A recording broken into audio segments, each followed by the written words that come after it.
Dada la falta de tecnología moderna, normas y protocolos que usamos hoy, se te perdonaría por pensar que debió haber sido fácil en la era victoriana salir impune de los crímenes más imperdonables. Aunque hay muchos misterios de este periodo de tiempo, como la verdadera identidad del infame Jack, el Destripador, hay muchos criminales aterradores que cometieron errores y finalmente fueron atrapados.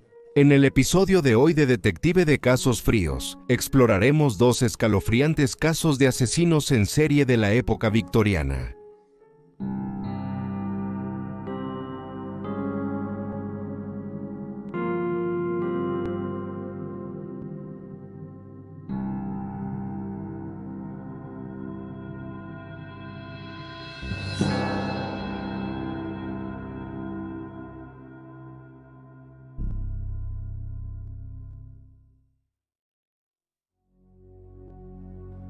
María Swanenberg, nacida el 9 de noviembre, 1839. María Katharina van der Linden.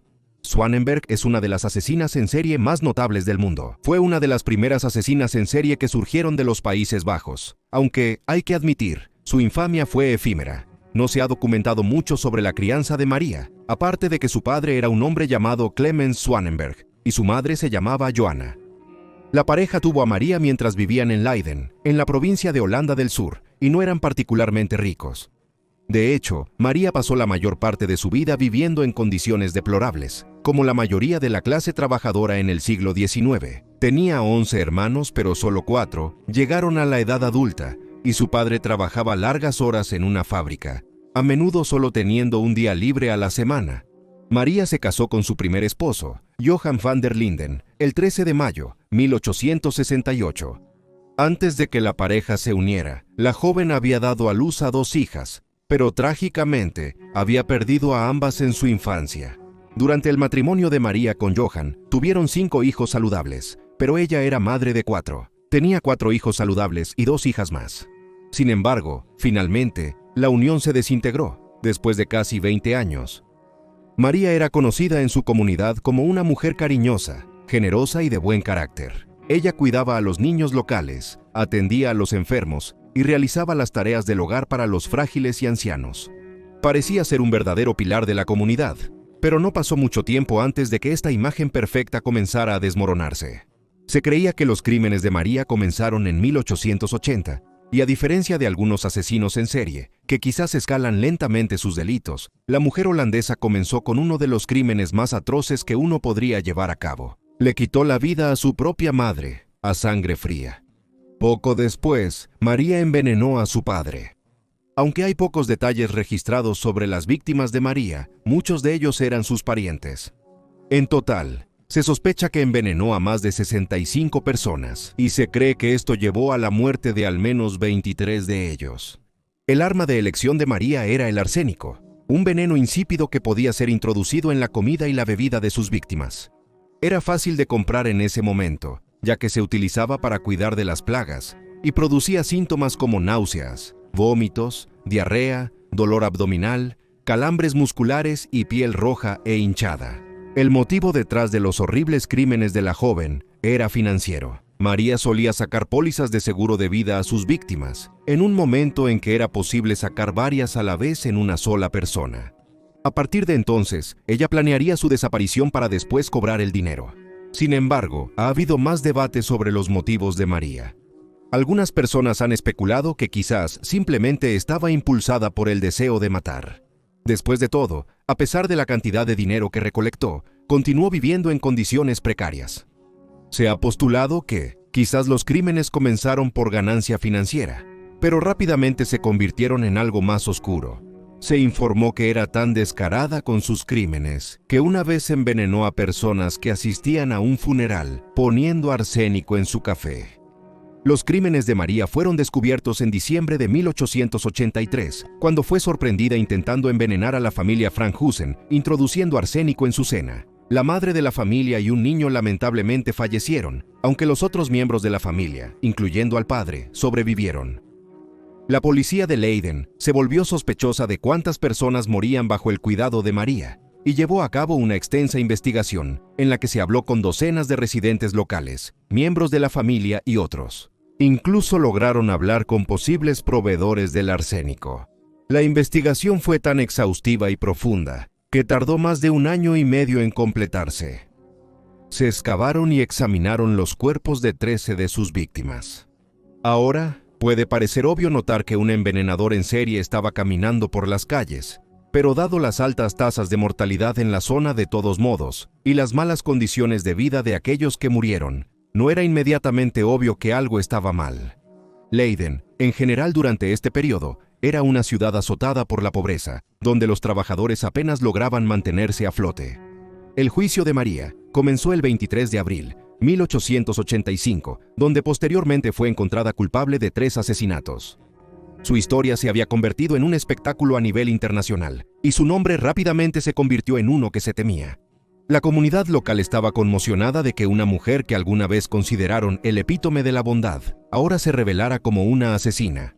Mientras esperaba el juicio, María fue trasladada a una cárcel para su protección, ya que casi fue linchada por turbas enfurecidas y molestas. Se ordenó a 2 médicos que la examinaran para determinar su estado mental, y ambos estuvieron de acuerdo en que María estaba en plena posesión de sus facultades mentales. Fue condenada a cadena perpetua en un centro correccional, donde vivió hasta su muerte en 1915. En junio de 1885, intentó apelar su condena, pero este intento de recuperar su libertad fue rechazado. Aunque su nombre ha caído en el olvido, María era conocida mundialmente por sus espeluznantes y horripilantes crímenes. En años recientes, ha surgido una marca de ginebra de Leiden que utiliza la fotografía de María y su apodo como su marca. También inspiró a una cadena de panaderías ubicada en los Países Bajos a crear un bagel con su nombre. Parecería que los anunciantes en su propio país y su fascinación por lo macabro han mantenido vivo su nombre e infamia. Mary Ann Cotton. Han pasado casi 150 años desde que Mary Ann Cotton fue ahorcada por sus crímenes despiadados. Pero aún así, en Gran Bretaña, su nombre es sinónimo de maldad. Nacida en Halloween de 1832 en el condado de Durham, Mary Ann Robson tuvo una crianza bastante ordinaria. Su padre, Michael, era un minero de carbón que se casó con su madre, Margaret, siendo muy joven. Aunque su padre trabajaba duro, los padres de Mary Ann apenas podían llegar a fin de mes. Según se informa, los niños fueron criados en un entorno religioso estricto, y se esperaba que entraran en la fuerza laboral lo más pronto posible. Mary Ann no tenía una relación positiva con su padre, pero parecía ser una buena estudiante. Aunque luchó por hacer amigos, sus maestros informaron que era, citando, una asistente más ejemplar y regular, y una niña de disposición inocente e inteligencia promedio. Mary Ann era la mayor de 2 hijos. Una hermana menor nació en 1834, pero solo vivió unos pocos meses, mientras que su hermano menor, Robert, nació en 1835 y pareció llegar a la edad adulta, algo que no era común en ese momento. Cuando Mary Ann tenía 8 años, sus padres se mudaron al pueblo de Merton, aún en el condado de Durham. Fue aquí donde su padre murió después de caer 45.7 metros en un pozo de mina en 1842. Dado que su trabajo estaba vinculado a la casa familiar, Margaret y los niños fueron desalojados y vivieron en extrema pobreza durante algún tiempo, hasta que la familia conoció a un minero llamado George Stott, quien se casó con Margaret en 1843. Según la mayoría de los informes, Mary Ann no tenía una mejor relación con su padrastro y lo despreciaba tanto como a sus propios padres biológicos ahora fallecidos. Desesperada por abandonar la casa familiar, Mary Ann se fue al pueblo de South Hetton cuando tenía 16 años. Estudió para convertirse en enfermera y regresó a casa 3 años después, donde comenzó a entrenar como modista. En 1852, a los 20 años, Mary Ann se casó con un obrero llamado William Mowbray. La pareja se mudó al suroeste de Inglaterra, donde se cree que tuvieron 4 o 5 hijos juntos, todos los cuales murieron jóvenes. En ese momento, las inscripciones de nacimiento eran obligatorias, pero no se aplicaban, lo que significa que no hay registro de estos niños. Tuvieron una hija cuyo nacimiento fue registrado llamada Margaret Jane, quien falleció a la edad de 4 años.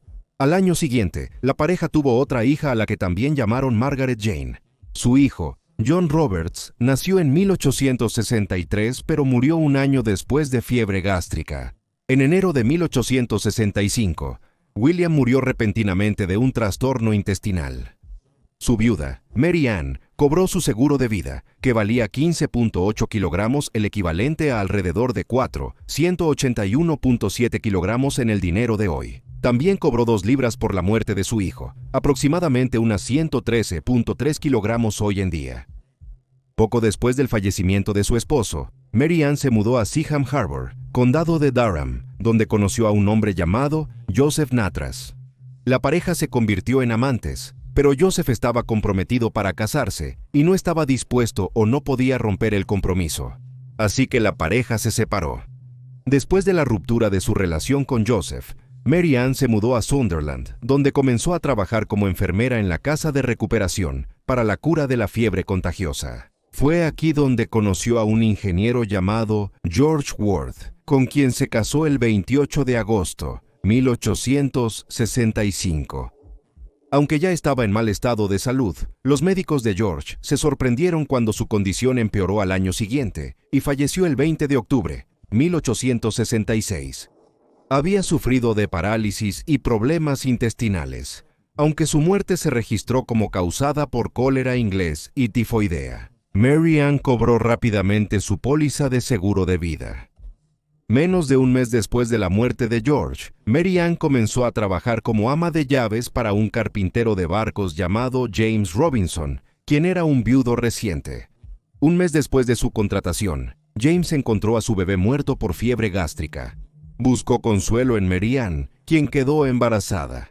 Alrededor de este tiempo, la madre expectante se enteró de que su propia madre había enfermado de hepatitis en casa, por lo que regresó con ella. Poco después, su madre comenzó a sufrir un intenso dolor de estómago.